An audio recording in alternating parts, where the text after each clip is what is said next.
All right, so Terrel Hunt with us now. Terrel, we last checked in, I think, on the first day of camp, and we're wondering who is going to stick out in your mind. Who out of the young guys has really stepped up and is going to be a weapon for you this year? Really, all the guys I named earlier in camp. Steve Ishmael, he's been really impressing me. Jamal Custis, he's a huge target.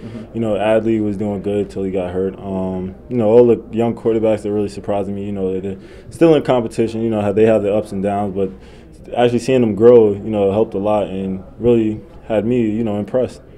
Jamal Custis is a huge target, as you mentioned. He's 6'5", 6'6", and with some injuries, he has an opportunity right away. Is he ready to do this year in week one? I hope so. We're throwing him in the fire. Let's see if he can stay alive. We're really just. I'm pushing for him.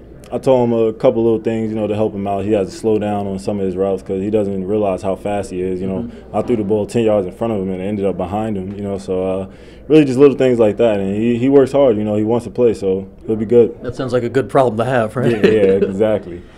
Coach McDonald told me yesterday that looking at you in camp, the thing that stood out is you've been calm, sort of in control. Have you felt that this has been a calmer camp for you this year? Oh yeah, most definitely. Because like I said, I'm not battling, but I'm also, worrying about things such as, like my tempo or, little things like getting the receivers the ball out there break, so it's easy. It's a lot easier on me now. I can remain calm. I'm not hectic out there. I'm actually the one calming everybody else down, so it's going good. The role of a veteran, I guess, and the starting quarterback out there. One of the other veterans on offense, Prince Tyson Gully, one of the captains. What's he done to really step up and show that leadership here this year? Yeah, he's a vocal leader, and his play, it capitalizes on what he says. He goes out there, he says what he has to say, and he backs it up.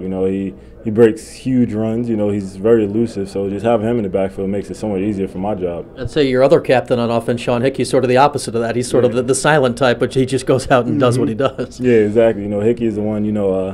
He doesn't say much, but when he says it, it's like, all right, Hickey's talking, so now we gotta step it up or something. He has that type of power where he's just respected by everybody and on this whole team. We know Sean's in there at left tackle. How's the rest of that line coming around in front of you right now? Yeah, they're going well. Those guys are working hard. I can't complain. They're doing their job. I trust them, and they trust me, so we're going good. All right, so little more than a week away from the opener now. How much Villanova have you gotten into, and how much do you want it to be next Friday night? Oh, nonstop.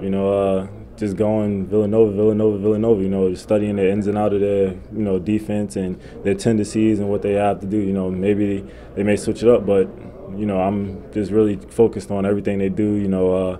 If they play cover 4, whatever they play, I'm just making sure I know, if the linebacker's out too wide, if he's in too close, or if the safety's too high, little things like that.